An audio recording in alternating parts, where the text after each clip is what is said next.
السلام علیکم ورحمۃ اللہ وبرکاتہ۔ اعوذ باللہ من الشیطان الرجیم، بسم اللہ الرحمن الرحیم۔ بلغ العلا بکمالہ، کشف الدجا بجمالہ،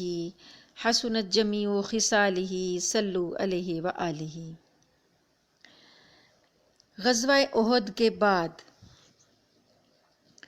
کافی حالات جو تھے تبدیل ہوئے، کیونکہ بدر کے بعد مسلمانوں کا جو رعب چھا گیا تھا لوگوں پر، غزوہ احد میں جو مسلمانوں کا نقصان ہوا اس وجہ سے اس ارد گرد کے قبائل پر جو اثرات پڑے وہ مختلف تھے، بدر کے لحاظ سے وہ مختلف تھے۔ احد میں مسلمانوں کو جو ذکر اٹھانی پڑی، یعنی جو نقصان اٹھانا پڑا، اس کے اثرات میں یہ ہوا کہ دشمن جو تھے دلیر ہو گئے اور کھل کر مد مقابل آ گئے، اور کئی ایسے واقعات پیش آئے جو مسلمانوں کے حق میں بہتر نہیں تھے۔ یہاں اہم واقعات جو ہیں وہ ان کا ذکر کرتے ہیں۔ اہم واقعات میں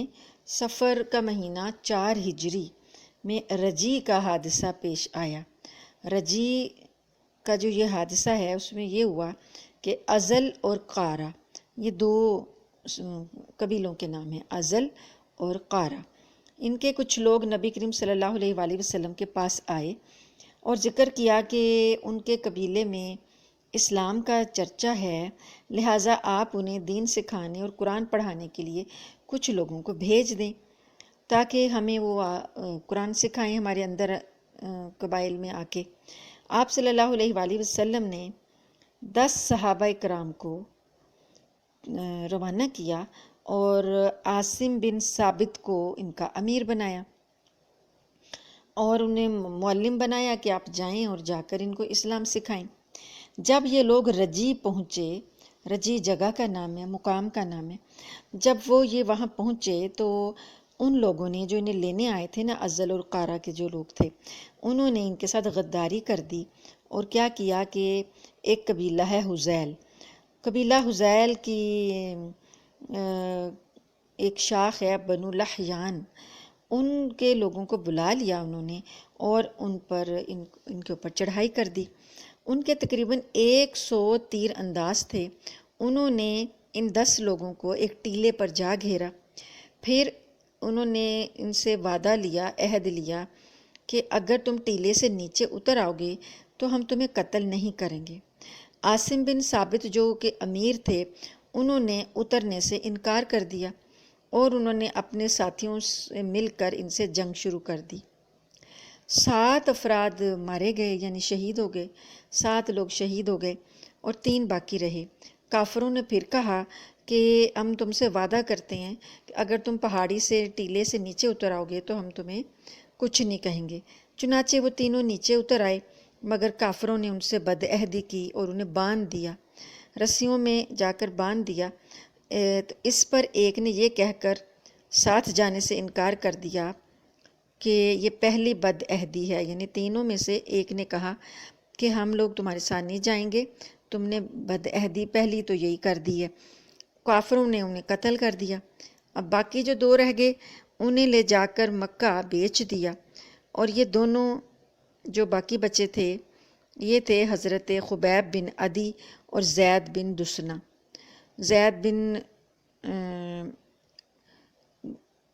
دسنہ جو تھے وہ،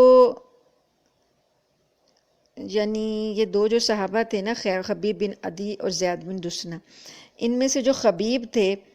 انہوں نے چونکہ جنگ بدر میں ایک کافر کو قتل کیا تھا، حارث نام کا کافر تھا، اس کو قتل کیا تھا، تو انہوں نے نا ان لوگوں کو جا کر ان کے بدلے میں ان کو کچھ عرصے پہلے قید رکھا، پھر تنعیم جو جگہ ہے خانہ کعبہ سے باہر، حدود حرم سے باہر، وہاں لے جا کر ان کو قتل کر دیا۔ اب قتل سے پہلے انہوں نے 2 رکعت نماز پڑھی، یعنی جو حضرت خبیب ہیں نا، انہوں نے قتل سے پہلے 2 رکعت نماز پڑھی، پھر انہوں نے ان کے لیے بد دعا بھی کی، پھر انہوں نے ان کے لیے چند اشعار کہے جن میں سے 2 یہ ہیں میں مسلمان مارا جاؤں تو مجھے کچھ پرواہ نہیں کہ اللہ کی راہ میں کس پہلو پر قتل ہوتا ہوں، اور یہ تو اللہ کی ذات کے لیے ہے، اور اگر وہ چاہے تو بوٹی بوٹی کیے ہوئے اعضاء کے جوڑ جوڑ میں برکت دے۔ اس کے بعد ابو سفیان نے حضرت خبیب سے کہا، کیا تمہیں یہ بات پسند آتی ہے کہ تمہارے بدلے محمد صلی اللہ علیہ وآلہ وسلم ہمارے پاس ہوتے اور ہم ان کی گردن مارتے اور تم اپنے اہل و عیال میں راضی خوشی ہوتے؟ انہوں نے کہا، حضرت خبیب نے کہا، واللہ مجھے تو یہ بھی گوارا نہیں کہ میں اپنے اہل و عیال میں ہوتا اور اس کے بدلے محمد صلی اللہ علیہ وآلہ وسلم کو جہاں آپ ہیں وہیں پر کوئی کانٹا چبھ جاتا اور وہ آپ کو تکلیف دیتا۔ تو یہ ان کے الفاظ ہیں جو انہوں نے آخری وقت میں حضرت محمد صلی اللہ علیہ وآلہ وسلم کے بارے میں کہے۔ اس کے بعد وہ جو حارث تھا جو کہ غزوہ بدر میں ان کے ہاتھوں قتل ہوا تھا، اس کے بیٹے عامر نے، اس کے بیٹے عقبہ نے انہیں اپنے باپ کے بدلے میں قتل کر دیا۔ اب باقی رہ گئے زید بن دشنہ۔ زید بن دشنہ جو تھے وہ ان کا یہ معاملہ تھا کہ غزوہ بدر میں انہوں نے امیہ بن محرس کو قتل کیا تھا۔ اب اس کے بیٹے جو تھے نا، امیہ کے بیٹے صفوان بن امیہ نے اسے خریدا، ان لوگوں سے، اور اپنے باپ کے بدلے میں قتل کر دیا۔ حادثے کے بعد قریش نے جب یہ حادثہ رونما ہو گیا، یہ 10 افراد آئے تھے، 10 افراد آئے تھے جو تعلیم دینے آئے تھے، تو یہ لوگ دھوکے سے ان کو لے آئے وہاں سے نبی کریم صلی اللہ علیہ وسلم سے، اور لا کر ان کو ساتھ یہ بدعہدی کی۔ 7 کو تو ویسے ہی تھی وہیں پر ہی شہید کر دیا، اور 1 کو پھر بدعہدی میں قتل کر دیا، اور 2 کو یہاں پر لا کر انہوں نے مکہ میں لا کر قتل کیا۔ تو اب جو حضرت عاصم تھے نا، جو ان کے امیر تھے، تو جب سارے شہید ہو گئے تو جو قریش نے کہا کہ جو عاصم ہیں ان کے امیر ہیں نا، انہیں ڈھونڈ کے لاؤ، تاکہ وہ چاہتے تھے کہ ان کے ساتھ کچھ ایسا کریں کہ نبی کریم صلی اللہ علیہ وسلم کو تکلیف پہنچے۔ تو اب حضرت عاصم کے جسم کا کوئی ٹکڑا وہ ڈھونڈ رہے تھے، لیکن اللہ تعالیٰ نے جہاں بھی حضرت عاصم کی میت تھی، جہاں ان کی لاش تھی، وہاں پر اللہ تعالیٰ نے بھیڑوں کا جھنڈ بھیج دیا۔ بھیڑ آگے اور جھنڈ اتنا زیادہ آیا کہ انہوں نے ان کی لاش کو گھیر لیا، اور اللہ پاک نے ان کی لاش کی اس طرح سے حفاظت فرمائی۔ تو نبی کریم صلی اللہ علیہ وآلہ وسلم سے تک جب یہ بات پہنچی تو پتہ چلا کہ اس کے بارے میں پوچھا گیا کہ حضرت عاصم کی لاش پر بھیڑوں کا جھنڈ جو ہے وہ کیسے آ گیا؟ تو پتہ چلا کہ حضرت عاصم نے اللہ سے یہ عہد کر رکھا تھا کہ ان کی زندگی میں نہ انہیں کوئی مشرک چھوئے گا اور نہ وہ کسی مشرک کو چھوئیں گے، کہ انہوں نے اپنے اللہ سے یہ وعدہ کیا تھا کہ اللہ میرے جسم کو کوئی مشرک ہاتھ نہ لگائے۔ تو اللہ تعالیٰ نے وفات کے بعد بھی ان کے اس عہد کا پاس رکھا۔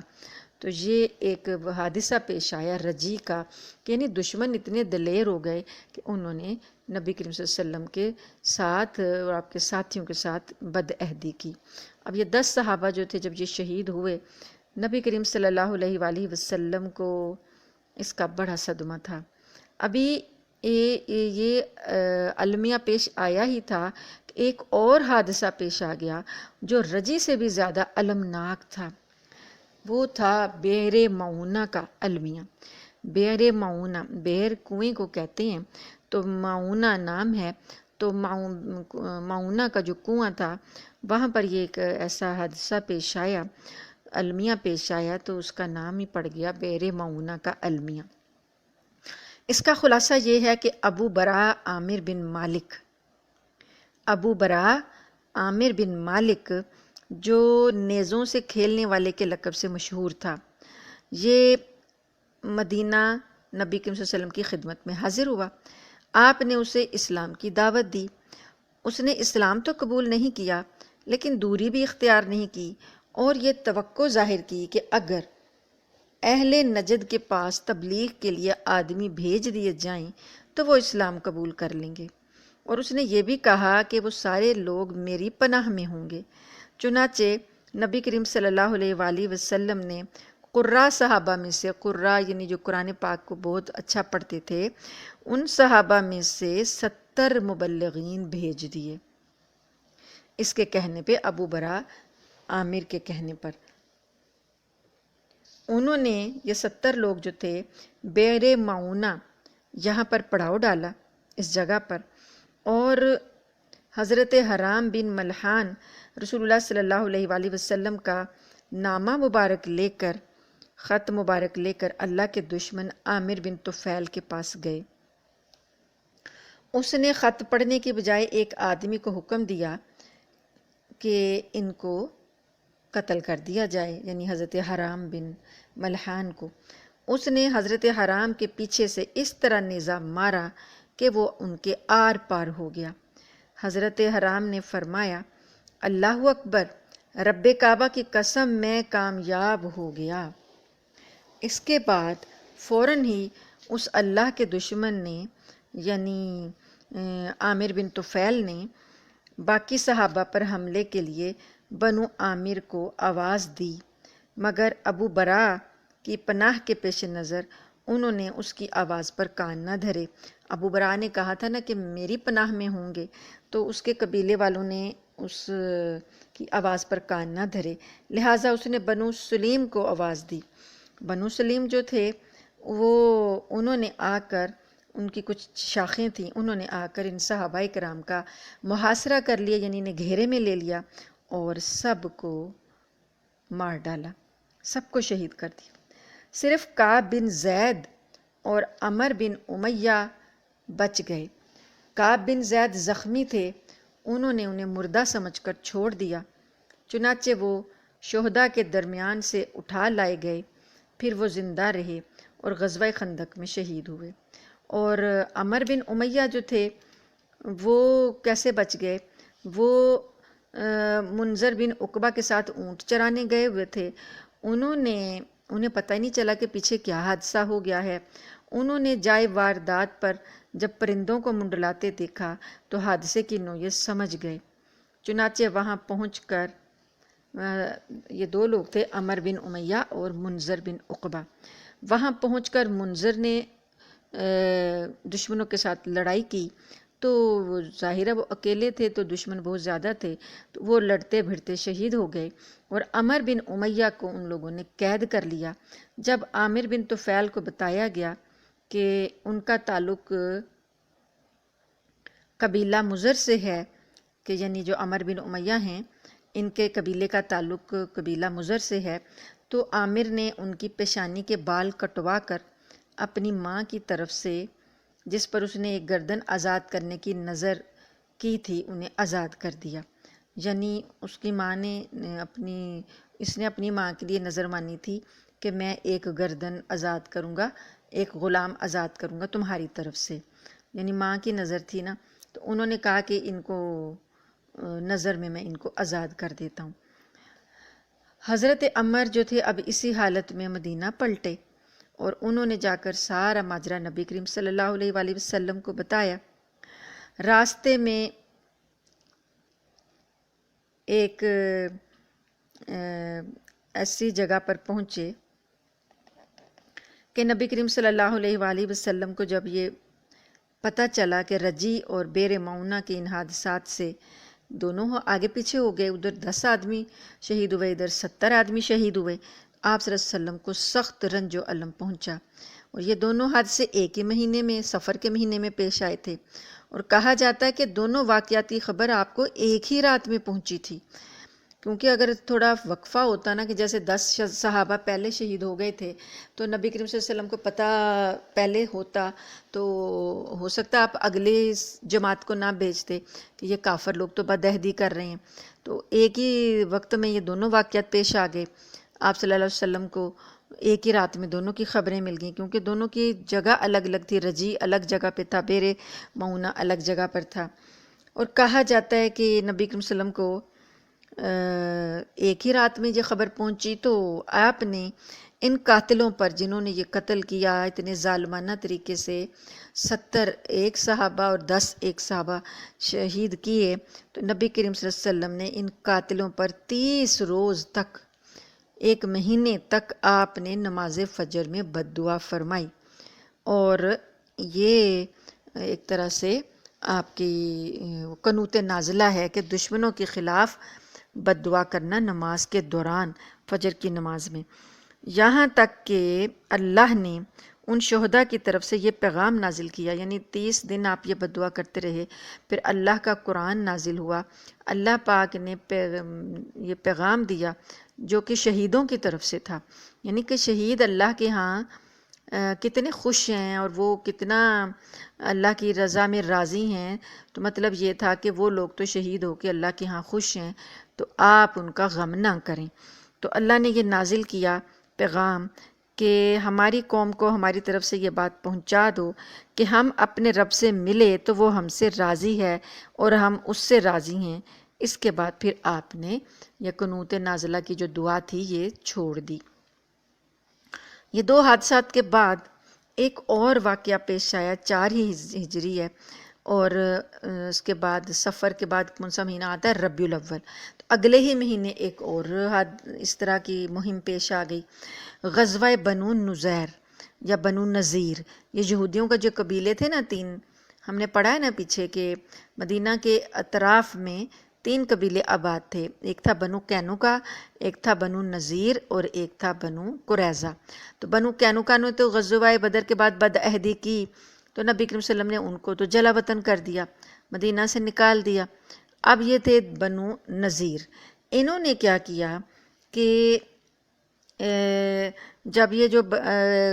یہ والے جو ہیں بیر معونہ کے حادثے میں جو ایک صحابی بچ گئے تھے نا، عمر بن امیہ، یہ آگے تھے نا، بچ گئے تھے نا، تو انہوں نے بنو نذیر والوں نے کیا کیا کہ نبی کریم صلی اللہ علیہ وآلہ وسلم کو اپنے پاس بلایا اور ان سے کہا کہ آپ ہمارے ہاں تشریف لائیں تو پھر ہم بیٹھ کر کچھ بات آپ سے کرتے ہیں۔ تو ہوا یہ تھا کہ 2 افراد کا غلطی سے قتل ہو گیا تھا، جو کہ عمر بن امیہ سے ہی ہوا تھا، کیونکہ انہوں نے سمجھا تھا کہ یہ دشمن کے آدمی ہیں، تو وہ دشمن کے آدمی نہیں تھے بلکہ وہ قبیلے والوں سے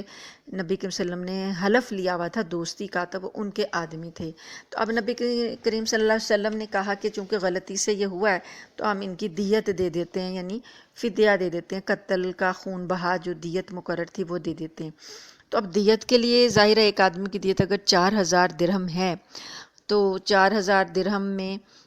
2 کی 8000 درہم، تو اتنے پیسے اکٹھے کرنے پڑتے تھے، تو سارے لوگوں سے اکٹھے کیے۔ تو ان سے بھی بنی قریظہ والوں سے بھی نبی کریم صلی اللہ علیہ وسلم نے کہا کہ آپ ہماری مدد کریں کہ ہم نے یہ دیت ادا کرنی ہے۔ ان لوگوں نے کہا کہ ٹھیک ہے، آپ ہمارے گھر محلے میں آ جائیں، ہمارے علاقے میں آ جائیں تو ہم آپ سے پھر بات کرتے ہیں۔ نبی کریم صلی اللہ علیہ وآلہ وسلم تشریف لے گئے تو آپ ایک دیوار سے ٹیک لگا کر انتظار میں بیٹھ گئے۔ تو یہودی جب آپس میں اکٹھے ہوئے تو ان پر شیطان سوار ہو گیا، تو انہوں نے کہا کہ نبی کریم صلی اللہ علیہ وآلہ وسلم جس دیوار سے ٹیک لگا کر بیٹھے ہیں، کوئی جائے اور جا کر چکی کا پاٹ جو ہے نا دیوار کے اوپر سے ان پر گرا دے، آپ کے سر پر گرا دے، نعوذ باللہ۔ تو اس پر تاکہ وہ چاہتے تھے کہ نبی کریم صلی اللہ علیہ وسلم کو ختم کر دیں، تو دشمنی تھی نا ان کی دل میں، اوپر سے وہ دوستی رکھ رہے تھے لیکن اندر سے وہ بدبخت دشمن تھے۔ تو اس پر ایک بدبخت ترین یہودی عمر بن جہاش یا حجاش، عمر بن حجاش اٹھا، اس نے کہا کہ میں یہ کام کرتا ہوں، چکی کا پاٹ جا کر میں دیوار کے اوپر ایسے رکھوں گا کہ وہ گر جائے گا۔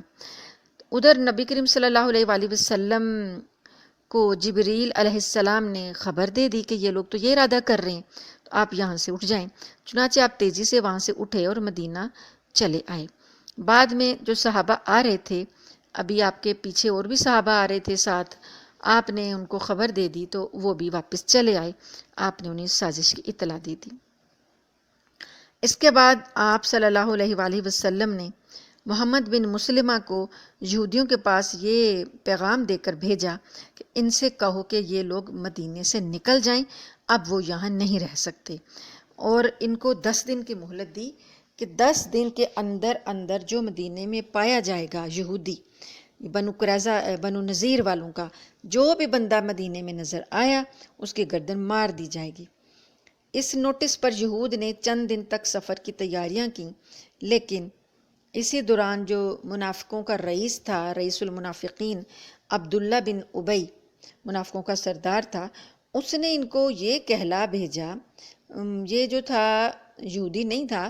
یہ منافقوں کا جو سردار تھا، تو یہ اس نے یہودیوں کو کہلا کے بھیجا کہ تم ڈٹ جاؤ اور نہ جانا، نکلنا نہیں، میرے پاس 2000 آدمی ہیں جو جنگ کے ماہر ہیں، میں وہ تمہارے ساتھ ان کو بھیج دوں گا اور تم قلعوں میں ان کے ساتھ اندر بند ہو جانا، وہ تمہاری حفاظت میں جان دے دیں گے۔ یعنی یہ اس بات کا ذکر جو ہے سورۃ الحشر میں اللہ تعالیٰ نے کیا ہے کہ ان لوگوں نے کہا، عبداللہ بن ابی نے یہودیوں سے کہا، لَإِنْ أُخْرِجْتُمْ لَنَخْرُجَنَّ مَعَكُمْ، اگر تم گئے، تمہیں نکالا گیا تو ہم بھی تمہارے ساتھ نکل جائیں گے، وَلَا نُطِيعُ فِيكُمْ أَحَدًا أَبَدًا، اور ہم تمہارے معاملے میں کسی کا کہنا نہیں مانیں گے، اور وَإِنْ قُوتِلْتُمْ لَنَنْصُرَنَّكُمْ، اور اگر تمہیں کوئی قتل کرنے آئے گا تو ہم تمہاری مدد کریں گے۔ تو یہ سن کر یہود نے سمجھا کہ ہمیں تو قوت حاصل ہے، ہم کیوں جائیں یہاں سے۔ انہوں نے اپنے آپ میں قوت محسوس کی اور نبی کریم صلی اللہ علیہ وآلہ وسلم کو یہ پیغام بھیج دیا کہ ہم نہیں نکلتے، آپ نے جو کرنا ہے کر لیں۔ یہ سن کر نبی کریم صلی اللہ علیہ وآلہ وسلم نے اللہ اکبر کہا، صحابہ اکرام نے بھی تکبیر کہی، اور آپ صلی اللہ علیہ وسلم نے مدینے کا انتظام حضرت ابن ام مکتوم کو سونپا اور جھنڈا حضرت علی کو دے کر بنو نذیر کے علاقے کا رخ کیا، اور وہاں پہنچ کر آپ نے ان کے علاقے کا محاصرہ کر لیا، یعنی انہیں گھیرے میں لے لیا۔ ان لوگوں نے اپنے آپ کو قلعوں میں بند کر لیا، قلعے بنائے ہوئے تھے، انہوں نے بند عمارتیں بنائی ہوئی تھیں، یہ اس میں محفوظ ہو گئے، پناہ لے لیا انہوں نے۔ اب اسلامی لشکر جو باہر کھڑا تھا، انہوں نے تیر اور پتھر برسائے ان پر، چونکہ نہیں، ان لوگوں نے قلعوں سے اور جن مکانات میں یہ چھپے ہوئے تھے وہاں سے ان لوگوں نے مسلمانوں پر، اسلامی لشکر پر تیر برسانے شروع کر دیے اور پتھر برسانے شروع کر دیے، چونکہ ارد گرد کے علاقے میں کھجور جو کے باغات تھے اور وہ ان کے لیے حفاظت کا کام کر رہے تھے، یعنی مسلمان جو حملہ کرتے تھے تو کھجور کے درخت اور باغات کی وجہ سے ان پر وہ حملہ جو تھا وہ ناکام ہو رہا تھا۔ تو نبی کریم صلی اللہ علیہ وآلہ وسلم نے کہا کہ یہ درخت جو ہے نا انہیں کاٹ دیا جائے اور جلا دیا جائے، تاکہ ان درختوں پر تو ان کا انحصار تھا، کھجور کے درختوں سے یہ پھل حاصل کرتے تھے اور اپنی معیشت کا نظام چلاتے تھے۔ اب یہ تو ان کی دولت تھی، تو نبی کریم صلی اللہ علیہ وسلم نے ان کی معیشت پر چوٹ لگائی، ضرب لگائی، اور آپ نے کہا ان درختوں کو کاٹا جائے تاکہ انہیں یہ باہر نکلیں، قلعوں سے باہر نکلیں، ان کا جب نقصان ہوگا تو۔ اس سے ان کے حوصلے ٹوٹ گئے اور اللہ نے ان کے دلوں میں مسلمانوں کا رعب ڈال دیا۔ چنانچہ 6 روز کے بعد، اور ایک روایت میں ہے کہ 15 روز کے بعد، انہوں نے اس شرط پر ہتھیار ڈال دیے کہ وہ مدینے سے جلا وطن ہو جائیں گے، مدینہ چھوڑ کر چلے جائیں گے۔ اس موقع پر بنو قریظہ جو تھے، جنہوں نے جو انہی کی ایک شاخ تھی، یہودیوں کا یہ قبیلہ تھا بنو قریظہ، انہوں نے بنو نذیر کا کوئی ساتھ نہیں دیا، اور جو رئیس المنافقین تھا عبداللہ بن ابی، اور اس نے اپنے ساتھ جو قبیلے بنائے ہوئے تھے کہ یہ بھی میرے دوست ہیں اور ہم تمہاری مدد کریں گے، انہوں نے بھی خیانت کی اور ان کا کوئی ساتھ نہ دیا۔ ایسے ہوا جیسے سورہ حشر میں اللہ تعالیٰ بتاتے ہیں کہ جیسے شیطان انسان سے کہتا ہے نا کہ کفر کرو، اور جب انسان کفر کر بیٹھتا ہے تو شیطان کہتا ہے کہ میں تم سے بری ہوں، میں تو تمہارے ساتھ نہیں ہوں، جو پہلے اکساتا ہے اور بعد میں پیچھے ہٹ جاتا ہے۔ ایسے ہی ان کے ساتھ ہوا۔ نبی کریم صلی اللہ علیہ وآلہ وسلم نے جب انہوں نے یہ کہا کہ ہم مدینہ سے چلے جائیں گے تو آپ یہ ہمارا محاصرہ چھوڑ دیں، تو نبی کریم صلی اللہ علیہ وسلم نے انہیں اجازت دے دی اور یہ کہا کہ ہتھیاروں کے سوا، ہتھیار نہیں لے کے جانے، اسلحہ نہیں لے کے جانا، اس کے سوا جو ساز و سامان تم اٹھا سکتے ہو، لے جا سکتے ہو، لے جاؤ۔ چنانچہ ان سے جو کچھ ہو سکا وہ لے گئے، حتیٰ کہ اپنے گھروں کے دروازے، کھڑکیاں، کونٹیاں، چھتوں کی کڑیاں تک اکھاڑ کر لے گئے۔ اللہ تعالیٰ نے اس بات کا ذکر قرآن پاک میں اس طرح کیا، یعنی اپنے پورے گھر یہ برباد کر کے گئے کہ رہنے کے قابل نہ چھوڑے. انہوں نے، اللہ پاک نے اس بات کا ذکر قرآن پاک میں اس طرح کیا، یخربون بیوتہم بایدیہم وایدی المؤمنین فاعتبروا یا اولی الابصار. وہ اپنے ہاتھوں اور اہل ایمان کے ہاتھوں اپنے گھر برباد کر رہے تھے، پس اے اہل بصیرت تم عبرت حاصل کرو. اب یہ جلا وطنی جو تھی، مدینہ سے تو نکل گئے، لیکن ان کی اکثریت اور جو بڑے لوگ تھے انہوں نے خیبر میں جا کر، مدینہ کے باہر جو ایک بستی تھی خیبر علاقہ تھا، وہاں جا کر یہ جمع ہو گئے. اور ایک ان کا چھوٹا سا گروہ جو تھا وہ ملک شام میں جا بسا. کچھ بڑے لوگ خیبر میں رہ گئے اور ایک چھوٹا گروہ جو تھا ملک شام میں چلا گیا. نبی کریم صلی اللہ علیہ وآلہ وسلم نے اب ان کی چھوڑی ہوئی جو زمین تھی اور یہ علاقہ جو چھوڑ گئے تھے، نبی کریم صلی اللہ علیہ وسلم نے خاص طور پر جو سب سے پہلے ہجرت کر کے آئے تھے نا مہاجرین، اولین مہاجرین جو تھے، آپ نے اس میں اس علاقے کو ان میں تقسیم فرما دیا کہ وہ اس علاقے میں اپنی آبادی کر لیں. تو 2 انصاری صحابی تھے، مہاجرین کو دیا گیا، لیکن انصاری صحابہ میں سے 2 لوگ تھے جو بہت ہی غریب تھے، بہت زیادہ ضرورت مند تھے. ان میں تھے ایک حضرت ابو دجانہ اور ایک تھے سہل بن حنیف. ان کو بھی نبی کریم صلی اللہ علیہ وسلم نے اس میں سے حصہ عطا فرمایا. اور یہ جو زمین تھی، یہ جو علاقہ تھا، اس میں جو کھجوروں کے باغات وغیرہ تھے، اس کی جو آمدنی تھی اسی میں سے آپ صلی اللہ علیہ وآلہ وسلم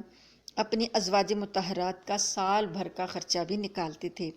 اس کے بعد جو کچھ بچتا تھا، یعنی 5واں حصہ خمس جو تھا، آپ کو اللہ نے کہا تھا نا کہ مال غنیمت میں سے 5واں حصہ اللہ اور اس کے رسول کا ہے. تو اس کے بعد جو کوئی بچ جاتا اسے آپ جہاد کی تیاری کے لیے ہتھیار اور گھوڑوں کی فراہمی میں صرف فرماتے تھے. آپ نے ان کے پاس سے جو یہ ہتھیار چھوڑ گئے تھے نا یہودی بنو نذیر کے، ان کے جو اسلحہ ان سے ملا وہ تھیں 50 خود تھے جو سر پہ پہننے والے لوہے کے ٹوپیاں ہوتی ہیں خود، اور 340 تلواریں نبی کریم صلی اللہ علیہ وسلم کو ان سے مال غنیمت میں ملی. اب اس کو یہ چونکہ بنی نذیر یہودیوں کا قبیلہ تھا، ان کے ساتھ جو یہ غزوہ ہوا، اس غزوے کا نام یہ ہے کہ غزوہ بنی نذیر. تو اب یہ یعنی غزوہ احد کے بعد 4تھا سال جب شروع ہوا ہے، صفر اور ربیع الاول دونوں مہینوں میں مسلمانوں کو جنگیں لڑنی پڑ رہی ہیں. ابھی اس سے فارغ ہوئے تو شعبان کا جب مہینہ آیا تو شعبان میں چونکہ رمضان جو تھا، غزوہ بدر رمضان میں ہوا تھا، تو اب یہ سال ہو گیا اس کو غزوہ احد کو. تو یہ انہوں نے کہا تھا نا کہ اگلے سال پھر ہم دوبارہ بدر کے میدان میں آئیں گے. تو اب شعبان میں سال ہو گیا تو ابو سفیان نے احد میں جاتے جاتے یہ اعلان کر دیا تھا کہ اگلے سال پھر ہم دوبارہ آئیں گے. تو نبی صلی اللہ علیہ وسلم نے کہا تھا ٹھیک ہے آ جانا. اب شعبان میں وعدے کے مطابق نبی کریم صلی اللہ علیہ وآلہ وسلم نے صحابہ کو لیا، مجاہدین کو لیا اور بدر کا رخ کیا کہ ابو سفیان نے وہاں آنا ہے لشکر لے کر. تو ہم پہلے ہی وہاں پہنچتے ہیں. وہاں پہنچ کر نبی کریم صلی اللہ علیہ وسلم 8 دن ٹھہرے. ابو سفیان کا 8 دن تک انتظار کیا. آپ کے ساتھ 1500 کا لشکر تھا اور 10 گھوڑے تھے. جھنڈا جو تھا حضرت علی بن ابو طالب کے پاس کو دیا گیا تھا، اور مدینہ کا انتظام عبداللہ بن رواحہ کے سپرد کیا تھا نبی کریم صلی اللہ علیہ وسلم نے. ادھر ابو سفیان بھی 50 سوار لیے، 2000 کا لشکر، 50 سوار تھے اس کے اندر گھوڑوں کے، اور 2000 کا لشکر لے کر وہ بھی روانہ ہوا. اور اس نے وہاں پر مر الزہران ایک جگہ ہے، مر الزہران، وہاں پہنچ کر مجنہ کا ایک مشہور چشمہ تھا، وہاں پر اس نے پڑاؤ ڈالا.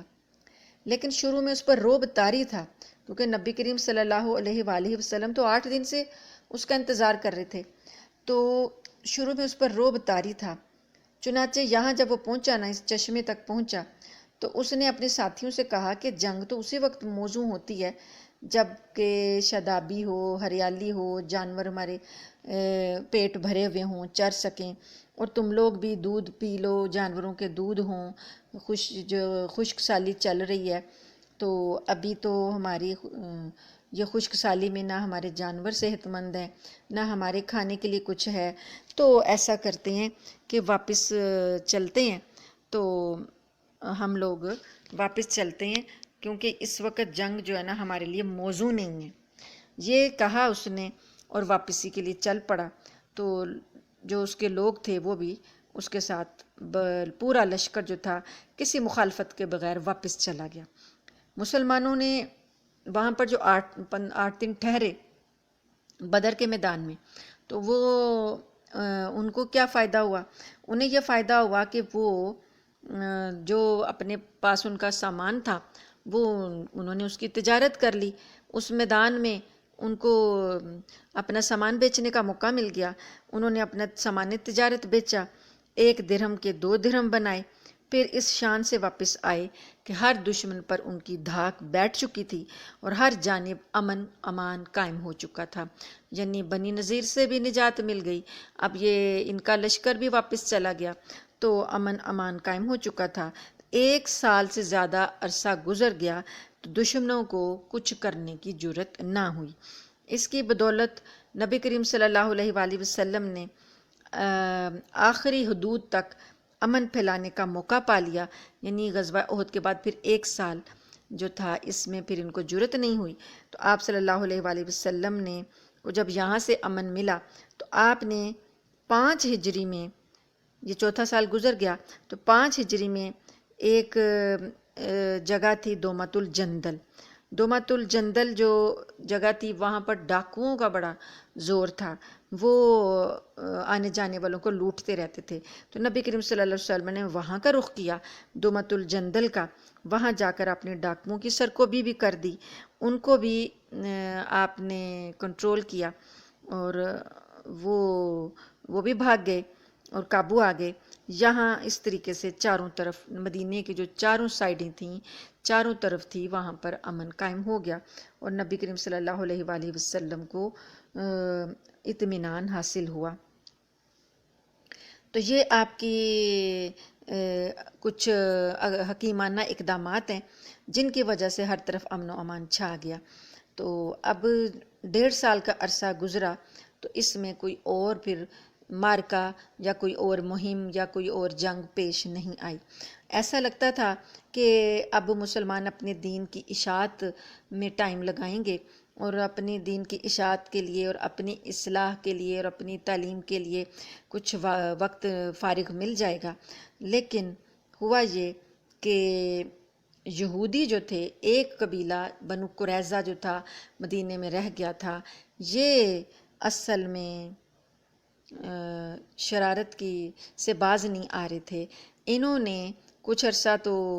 بنو نذیر کے جانے کے بعد تھوڑا عرصہ رکے رہے شرارتوں سے، سازشوں سے، لیکن اب انہوں نے دوبارہ سے پھر سازش کرنی شروع کر دی۔ اب ان کی سازشوں کا حال اور اس کے نتیجے میں پھر ایک اور جنگ پیش آئی، وہ انشاءاللہ ہم جنگ خندق جو ہے وہ انشاءاللہ ہم اگلے سبق میں پڑھیں گے۔ اللہ تعالیٰ سے دعا ہے کہ اللہ تعالیٰ ہمیں نبی کریم صلی اللہ علیہ وآلہ وسلم کی مجاہدانہ زندگی سے سبق حاصل کرنے کی توفیق دے، اور آپ یہ دیکھتے جائیں کہ نبی کریم صلی اللہ علیہ وسلم نے کتنی کٹھن زندگی گزاری، 1 دن بھی آپ کو سکون کا نہیں دشمنوں نے رہنے دیا۔ جیسے ہی آپ کو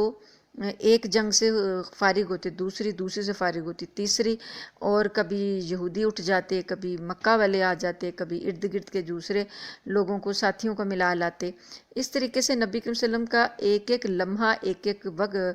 دن جو ہے وہ جہاد میں گزرا ہے مدینہ آنے کے بعد، 2 ہجری، 3 ہجری، 4 ہجری، تو اب 5واں سال آیا ہجرت کا، تو اس میں پھر ایک جنگ احزاب جو ہے وہ پیش آئی، وہ انشاءاللہ ہم اگلے سبق میں پڑھیں گے۔ اللہ تعالیٰ ہمیں نبی کریم صلی اللہ علیہ وسلم کی مجاہدانہ زندگی کے مطابق اپنے آپ کو، تمام مسلمانوں کو جہاد کے لیے تیاری کرنے کی توفیق دے، جہاد کے لیے جذبے پیدا کرنے کی توفیق دے۔ ہمارے نوجوان جو جہاد سے گھبراتے ہیں، اللہ تعالیٰ انہیں جہاد کا جذبہ عطا کرے، آمین ثم آمین، وآخر دعوانا ان الحمد للہ رب العالمین۔